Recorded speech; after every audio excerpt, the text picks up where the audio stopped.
sampean itu kan biyen anak kuliahan. Ya. Ya, terus Kenapa sampean kok bisa jatuh cinta itu ke driver? Padahal sampean pikir driver kan kelakuannya kayak gitu-gitu. Kenapa? dia jenenge sih mungkin dia jenenge anak muda. Kan pikirannya ya sih nggak kayak orang wis dewasa. Nah, pemikirannya tiap anak muda kan nggak sama, nek sing seneng ini. Tapi lek menurutku driver ki kayak keren ngono lek dibes-besi. Keren gagah, ngoten. Ya, kan belum memikirkan terlalu jauh, memikir sekilas, oh driver itu kan keren. Nah, terus kita menikah kan udah 10 tahun. Ya. Ya, tahun Terus ini. dengan tadi sama ngomong lek driver itu keren, gagah. Dengan 10 tahun berjalannya menikah dengan driver itu, dengan kata-kata sampean mau gimana? Apakah driver tetap keren atau hidup sampean jadi sengsara atau gimana? Atau kenapa ada pikiran kenapa saya nggak nikah sama anu gitu? Pengusaha apa gitu. Ya setelah 10 tahun berjalannya waktu dengan pemikiran yang lebih matang, Nah, lek menyesal sih enggak. ya. Tapi setelah masuk ke dalam dunia driver itu kan macam-macam. Mereka di jalan banyak resiko macam-macam pisan. Nah, Resiko di jalan kayak gitu, mari ngono resiko. risiko kecelakaan, Ah, resiko di warung itu sekarang warung kopi itu banyak cewek-cewek Nah, poles-poles. ya betul itu. Terus seandainya ini sampean kembali ke masa lalu ya, Hah? dengan tahu kalau sopir itu begini, apakah sampean tetap memilih suami profesi sopir? Ya mungkin lah suami profesi sopir bisa kembali ke masa lalu sih nggak pengen memilih orang berprofesi seperti sopir. Profesinya lo maksudnya ya. Nah, Tapi lah orangnya ya tetap pengennya ayah. oh, berarti sekarang nggak kepingin lah duwe butuh driver seandainya ya. Nah ini sampean kembali ke perawan belum nikah ngono, apa masih tetap memilih driver jadi calon suami? Ya mungkin jalan. Enggak lah, cukup iki pelajaran ya. Ya soalnya tiap malam kepikiran di jalan ini. Tidur nggak nyenyak sembarang. Ya mungkin semoga anak kita nanti nggak jadi driver lah. Aja sampai lah. Ojo lah, kalau anak itu kita udah tahu bisa payahnya di jalan, resikonya. Nah, untuk sekarang ya disekolahkan yang tinggi, jangan seperti ayah. Saya kasihan juga tidur sembarangan, nggak nyenyak jadi driver itu ya. Dulu pikirnya nggak sejauh itu, mikirnya kan cuma keren. Ya keren, mek cinta kan ngono. Ya, Keren nih tentang pekerjaannya, cintanya kepada orangnya. berarti Mbak Pipi dulu melihat sopir itu keren. Orangnya itu keren kalau profesi sopir itu gagah gitu.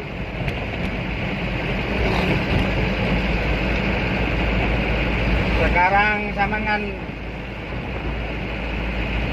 kadang aktif di sosmed ya, tahu lah resiko driver bawa cabai sama driver bawa muatan santai. Apa perbandingan sampean punya suami, kalau suami berangkat bawa cabai sama suami bawa muatan santai. Apa yang ada di pikiran sampean, Pak? Ya di pikiran itu kan mesti kalau bawa cabai itu kan mesti dikejar jam, cepet-cepet, nyalip-nyalip. Pikirannya tidur itu mesti nggak tahu nyenyak. Kalau malam nunggu, lihatin HP, lihatin sosmed. Kan kadang ada apa-apa itu di sosmed kan mesti update. Di sosmed kan mesti update, ada apa-apa, maksudnya ada kecelakaan atau ada trouble di jalan atau apa, itu kan banyak teman-temannya yang update. Selalu mengikuti itu tiap malam, melihatin itu tiap pagi, mengontrol. Seandainya ini suruh memilih, ya Mbak. Cuman pengen sang suami ini bawa muatan santai, apa tetap di jalur setut cabai, Mbak? Ya bawa muatan santai lah. Kalau saya itu bukan perkara uang, pulang bawa uang banyak itu bukan. Yang penting bekerja, niatnya bekerja, pulang selamat gitu. Berarti sama lebih tenang kalau suami itu bawa muatan santai, ya? Ya nggak kepikiran. Berarti Mbak Vivi ini lebih suka sang suami bawa muatan santai, kalau malam nggak kepikiran. Tapi kalau suami bawa muatan setut, kayak cabai, ya malam terus kepikiran. Mungkin karena ini Mbak, bayaran cabai, supir cabai yang dulu sama yang sekarang kan beda jauh, ya Mbak. Bener apa enggak Mbak? Ya bener nih Cila. Sebab dulu itu cabai Jakarta itu hampir gak mati 1.000 ya Mbak. Iya. Dulu belum pandemi, ketika ada pandemi dan truk semakin banyak, gaji sopir ya itu sama tahu sendiri di bawah 1.000.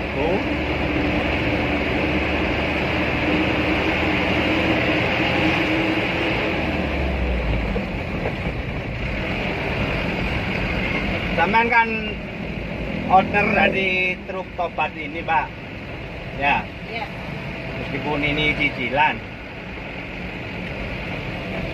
Kenapa truk ini kok gak boleh buat lokalan muat tebu, Mbak? Kenapa? Padahal kalau tebu itu kan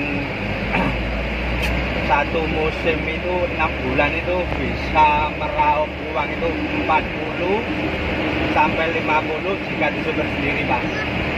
Satu musim 6 bulan itu, Pak. 50 juta. Apa Mbak gak tergiur dengan hasil tebu 6 bulan sebanyak itu, Mbak? Kok sampean tetap bersikeras ingin mobil ini keluar kota? Alasannya kenapa, Mbak? Ya kalau tebu itu kan muatannya mesti berat-berat terus. Selain itu nantilah habis tebuan mesti bingung cari muatan. Ya, lek tebuan otomatis habis tebuan kebanyakan mobil itu nganggur, Mbak. Nah iya, Nah, makanya buat luar kotaan aja. tapi sekarang kan pandemi, Mbak. Kita tahu sendiri, kadang 1 bulan dapat 1 bulan dapat 2. Gimana? Ya nggak apa-apa, wong namanya juga kehidupan kan nggak harus selalu harus rame terus. Oh. Ada kalanya sepi, ada kalanya rame, ya disyukuri saja. Wong namanya juga orang bekerja. Berarti meskipun alam sepi begini, Mbak tetap kepingin truk tobat ini lintas Jakarta ya, Mbak? Ya Jakarta, kota-kota. Ya kalau ada itu, Mbak. Ya pokoknya jangan tebuan. Habis tebuan kopi.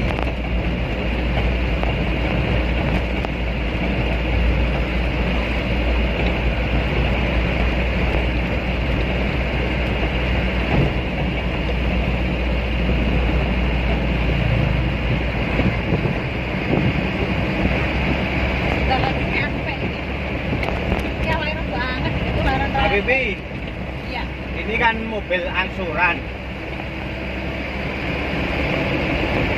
Mobil angsuran. Mbak itu dulu beli mobil ini tahun berapa itu? 2016 akhir apa ya? Ya 2016. 2016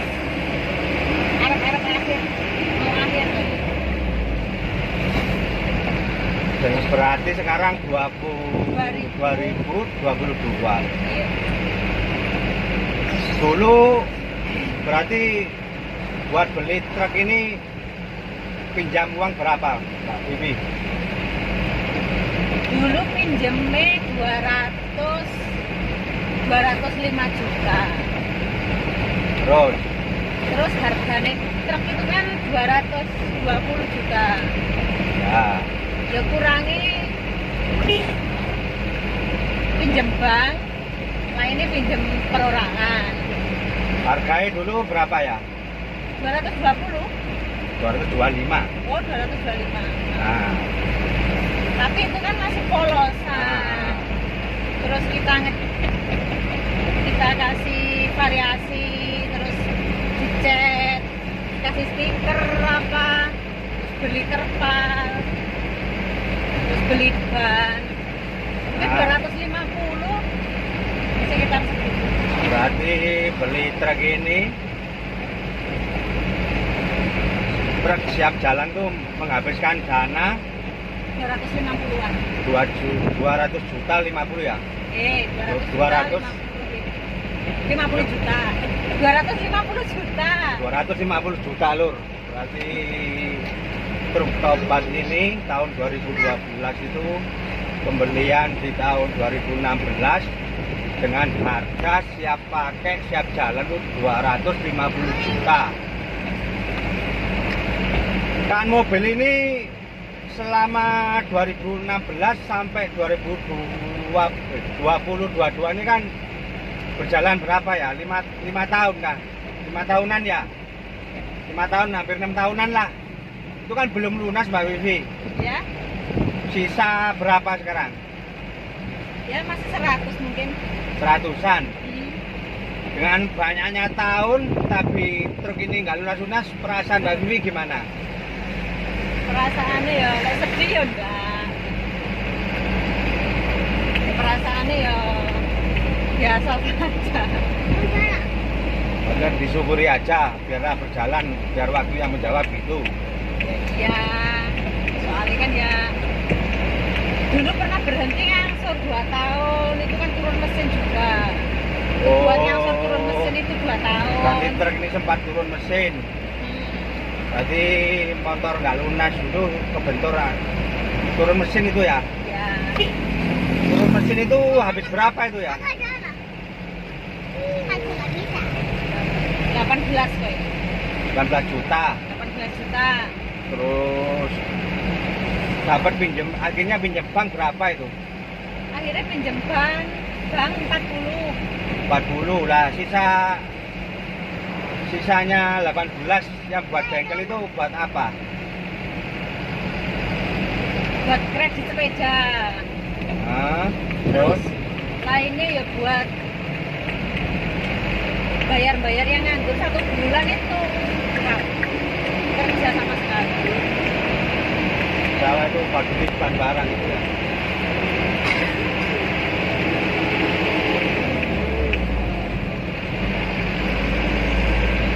Berarti meskipun alam pandemi gini tetap ya pingin truk ini tetap luar kotaan ya, nggak lokalan teguan ya. Enggak lah, tetap aja. Oh iya, inilah Lur, order dari truk Tobatku ini ya, tetap bersikuku meskipun pandemi, dia bertahan, pingin truk ini tetap luar kota. Meskipun tadi dibandingkan dengan truk lokalan Tebu ya, sebab di sini Tebu itu kalau satu musim supir sendiri itu perkiraan 50 juta sampai 40 juta penghasilan 6 bulan. Cuma alasan dia nggak mau, kenapa? Yaitu kalau habis depan dia nganggur. Tapi ya nggak tahu lagi ya, itu mungkin memang dia yang punya pendapat sendiri ya. Ya berharap aja mungkin pandemi ini segera selesai. Biar truknya ini segera lunas ya Mbak Wifi. Ya, amin. Seandainya truk ini lunas, Mbak Wifi mau gimana? Insya Allah beli truk 1 lagi. Oh, masih pikiran pengen invest di truk ya? Ya 1 lagi lah, punya 2 itu. Soalnya anaknya juga 2. Truknya ya juga 2. Oh. Tapi istrinya 1 saja. Oh iya, itunya satu saja lur. Berarti Pak Wiwin ya, kalau truk ini lunas masih mau beli truk lagi. Dia mungkin dunianya memang di truk ya, investnya di truk. Jadi dia nggak mau di usaha lain. Padahal dia sangat paham gimana berkecimpung dunia truk. Tapi dia tetap bertahan di truk. Dia pikir karena anak juga dua, harus punya dua gitu. Ya semoga aja semua tercapai Mbak Bibi. Amin. Doain semoga suaminya selalu selamat di jalan, sehat selalu, Amin. tetap bekerja, pandemi hilang, dan muatan lancar lagi. Amin amin ya rabbal alamin.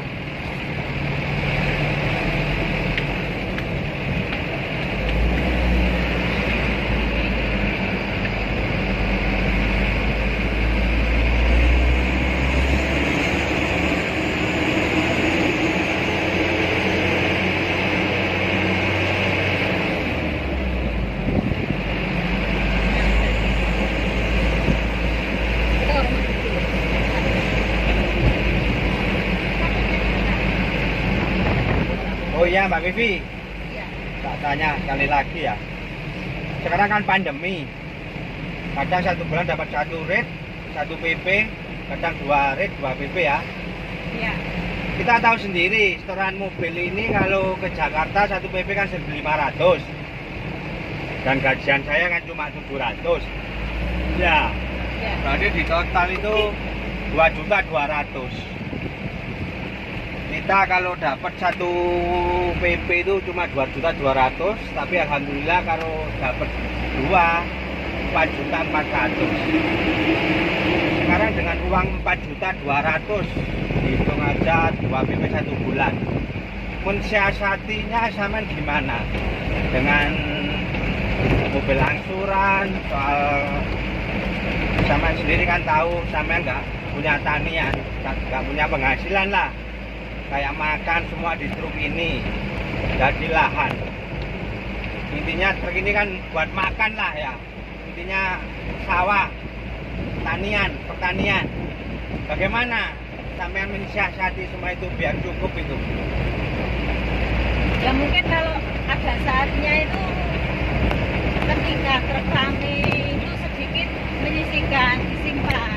Nah, waktu pandemi seperti ini bisa sedikit dipakai, dibantu buat ya mungkin buat beli barang-barang di rumah, maksudnya kayak barang bahan pokok makanan buat bayar-bayar listrik, PDAM atau BPJS kesehatan buat bayar sekolah si kecil itu bisa dipakai. Terus yang nomor satu itu ya itu harus irit, maksudnya yang nggak perlu jangan dibeli-beli dulu. Berarti gajian kan dari suami itu kan full, sama setoran kan buat Mbak Vivi semua 2.200.000 kan. Berarti tanpa sepengetahuan suami sama itu kadang menabung sendiri ya? Yo, ya enggak. Maksudnya kan diirit, nyimpen sedikit. Coba sedikit. Oh iya lur, berarti intinya gajian itu sebab uang tabungan itu ada di ATM saya. Jadi saya tahu uang keluar berapa, itu saya tahu. Dan saya tahu kadang waktu nggak cukup. Berarti intinya dia bisa cukup itu dia menabung sendiri. Jadi uang yang itu kadang diambil sendiri. Jadi karena saya sendiri nggak begitu memperhatiin uang ya. Saya kayak transfer, kayak butuh apa itu ATM itu saya los sama istri saya ini tuh. Jadi kayak kemarin itu sempat nganggur 1 bulan itu truk. Gimana Mbak Ibi perasaannya Mbak Ibi? Ya perasaannya biasa saja. Karena Gimana soalnya ya lagi pandemi, adanya seperti ini. mungkin karena ada tabungan lain itu. Nah, tabungan lainnya nyuri-nyuri itu akhirnya agak tenang ya. Ya, sing penting nggak dibuat aneh-aneh lah. Nah, itulah lur. Tanya jawab saya sama sang order truk rokoknya jagung sama order truk Tobat Kru. Dia bertahan dengan angsuran 3 juta per bulan dengan masa pandemi yang kadang 1 bulan dapat 1 PP 2 PP lur. Dia ada ilmunya lur. Oke lur, terima kasih lur udah menonton lur.